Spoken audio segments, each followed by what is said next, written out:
Hello. In this video, we're looking at angles some more. In particular, we're going to be looking at angles in triangles, but we're going to be looking at some slightly trickier problems than the ones we did in the previous video.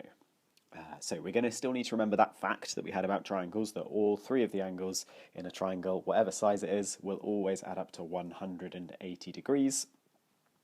But we're going to need to think a little bit more carefully about how we solve these problems. Okay, so here's our first one we're going to look at.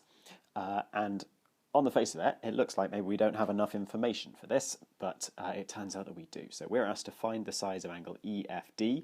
So EFD, that's going to be this angle down here, isn't it? So first of all, let's mark that in. Now, we don't know any of the angles in this triangle. We don't have any information given to us here, but we do have these wee dashes on the sides here, and those dashes are telling me that all three of these sides are equal. And there's a name for that type of triangle, perhaps you remember it. If all three of them are equal, it is called an equilateral triangle. So I'll just write that up here, equilateral. And the thing about an equilateral triangle is not only are all of the sides the same length, so this one are all going to be the same length, also all three of the angles are going to be the same. So this EFD is going to be the same as this DEF, is going to be the same as this EDF. So that means I can use my fact that we had in the previous video, that all angles in a triangle have to add up to 180 degrees. Because if they add up to 180 and they're all the same, then we can just divide that 180 by 3, can't we? And perhaps you can do it in your head. Perhaps we draw out a wee bus stop to do that in. So 180, how many 3's are going into 180? Well, we say 3's into 1, none of those, so we carry the 1 across. How many 3's into 18? 6 of those. And how many 3's into 0? None of those. So the answer is 60. So, since all three angles are the same, and they have to add up to 180, each one of them must be 60 degrees. So this one is 60, this one is 60, and this one is 60. And that's going to be true of all equilateral triangles. So to answer this question in particular, we're just going to say angle EFD is equal to 60 degrees. And we know that that's true because all of the angles in this triangle are going to be 60 degrees. Okay, let's look at another. Right, so we've got WZ is a straight line. So WZ goes all the way along here. Find the size of angle XWY. So again, first thing I'm going to do is mark out which angle that is. XWY, XWY, that's this one down here then, isn't it? That's the angle we're looking for. Now, I only know so far one angle inside this triangle, and I've got none of those dashes that help me know that some things are going to be the same as each other. So we're going to have to do a little bit of extra work here. Let's use this fact. WZ is a straight line. So if it's a straight line, the angles on it should add up to 180. And I've not got 180 yet, I've got 124. So whatever that bit is has to add on to 124 to make 180. So we can find it out using this subtraction over here. So 10 take 4 is 6, 7 take 2 is 5, 1 take 1 is nothing. So we've got 56 over here degrees. Now I've got two angles inside the triangle, so I can use these now to work out what this one is. So let's do those two angles added together. I've got 71 plus 56, and that's going to be 727. And then I can take that away from 180, because remember, all three of them have to add up to 180, don't they? So we're going to do 180, take 127, and that's going to be, going to need to borrow from there, 10 take 7 is 3, 7 take 2 is 5, 1 take 1, there we go, it's 53. So that's got to be 53 because this is a straight line, so that has to be 180. All three of these are inside a triangle, so they have to be 180 as well. So 53 is my missing angle. Let's write angle XWY equals 53 degrees. There we go, there's my answer. Okay, we're going to do a few more. Okie dokie, so CE and AD, so that's this line and this line are both straight lines. Find the size of angle BCD. So again, first thing I'm going to do is work out which angle I'm after. BCD is here. Okay, good. So what do I know? Well, I know this angle on the outside is 132. That might help me. And I know that these two lengths are the same size, which means these two angles are going to be the same size. Okay, I think my first step then is going to be, this is a straight line, like we were told in the question, so I can work out what that angle is. Because that one that I've just marked in red and the 132 are going to have to add up to 180, because it's a straight line. Whoops. So take away 132 from that, that'll be what we've got left over. So 10 take 2 is 8, 7 take 3 is 4, 1 take 1 is nothing, so we've got 48. 48 degrees is that bit there. Now we know that all of the angles in a triangle have to add up to 180, and we know that since these two lengths are the same, this is, oh, I didn't mention the word, did I? This is called an isosceles triangle. We said that in the last video, I think. An isosceles triangle with these two lengths being the same means these two angles are the same. So we're going to need that this one and this one and this one add up to 180, but also that this one and this one are the same. So let's take away from 180 this 48 that we've just found. And that's going to be, the eagle-eyed amongst you might have spotted what it's going to be, in fact, because it's just going to be the opposite of what we've done over here, isn't it? We did 180 take away 132 is 48, so if I do 180 take away 48, I'm going to get back to 132, aren't I?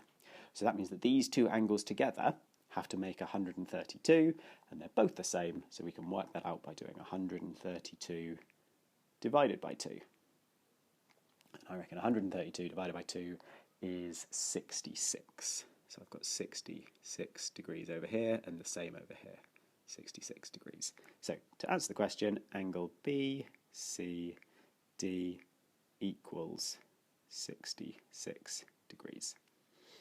Good, lovely. Okay, another. Right, so we've got here QS is a straight line. Find the size of angle PQR. So, first thing we're going to do, let's find that PQR. PQR then is P to Q to R, this little acute angle at the top here. Okay, right, what do we know? Well, we know that this triangle at the bottom here, we've got these 3 dashes on the side, so that's an equilateral triangle. And in the very first question we did in this video, we worked out that in any equilateral triangle, all 3 angles are going to be 60 degrees. So that is a good place to start. We also know that this is a straight line, so we can say that this angle here is going to have to add on to this 60 to make 180, isn't it? So I reckon that blue angle I've just marked has got to be 120 degrees. And now we're almost there, aren't we? Because I've got 28 degrees down here, I've got 120 degrees over here. If we just think about this triangle, the QRP triangle, then we've got 120 plus 128 so far. 120 plus 28, that's 148, but I need obviously 180 degrees in my triangle, so let's take that 148 away and see what we're left with.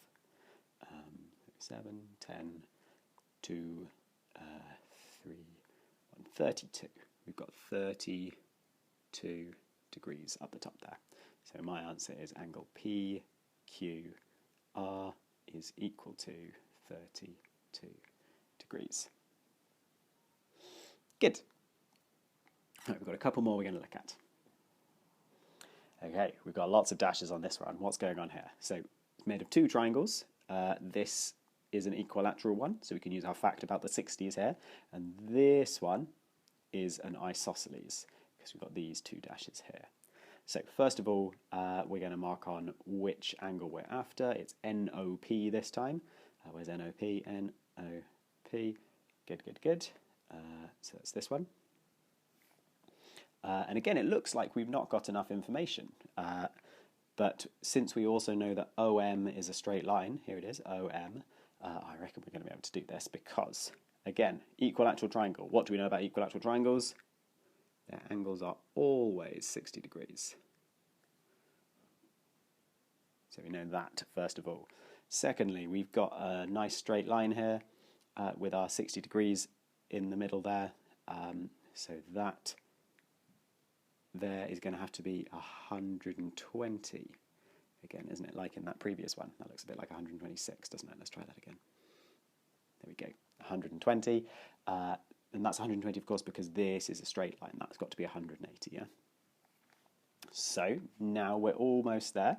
We're in our isosceles triangle now, and we know that this angle at the top is 120, so these two are going to be the same, and they need to add up to make 180. So let's do 180, take away that 120 that we've got so far. 120, and that's going to be 10 takes it.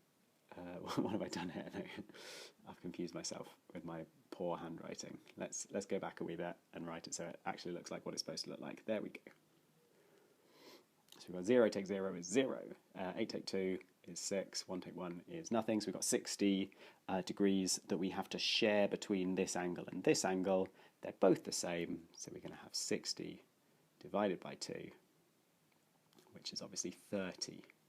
So this angle down here has got to be 30 degrees, and this one up here has also got to be 30 degrees. So angle NOP equals 30 degrees. Good. Right, final one.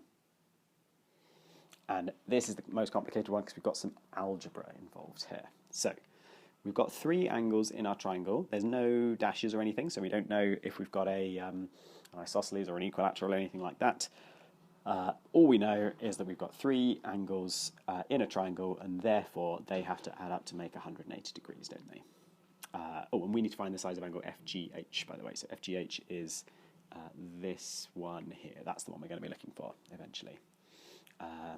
Okay, so I know that if I add together the 3 angles in a triangle, and I'm going to give each one a colour to make it clear what's going on here. So I've got a blue one, an orange one, and a red one. If I add together the angles in a triangle, I should get 180. So that means if I do x plus 3x minus 10, that's my orange one, 3x minus 10, plus 2x plus 40, that's the red one, 2x plus 40, oops, then I know that that should equal 180 degrees, don't I? So what we've got here is just an equation that we can try and solve. The first thing we should probably do before we try and solve this equation, though, is tidy it up a little bit. So I've got an x, and then I've got 3 more x's, and then I've got 2 more x's. I reckon that makes a total of 6 x's. So 6x. I've got this negative 10 here, and then I've got a plus 40. So if I'm starting at negative 10 and I add on 40, that's the same as adding on 30. Positive 30, good. And that needs to equal 180. Good. So all we're doing now is solving an equation. Let's first of all take away 30 from both sides. And once we've done that, we're left with 6x equals 150. And now, final step then is just, I know that 6 x's is worth 150, so we'll divide by 6 on both sides. And we're going to get 25, I think. X equals 25. Now, we're not quite done yet because the question didn't ask us to find x, it asked us to find the size of FGH. And FGH, remember, was this one here. So, I don't need this x equals 25, that's not my answer. I'm going to need to do 2x plus 40. So that's going to be 2 times 25 plus 40. That's going to be my answer. And so let's work that out. 2 times 25, well, that's 50. And then I have to add on 40. 50 plus 40 equals 90. So although it doesn't look like it from my diagram, we should have a knot to scale on this picture, I suppose. The angle FGH must be 90 degrees. There we go. Okay, good stuff. I'll see you later. Bye-bye.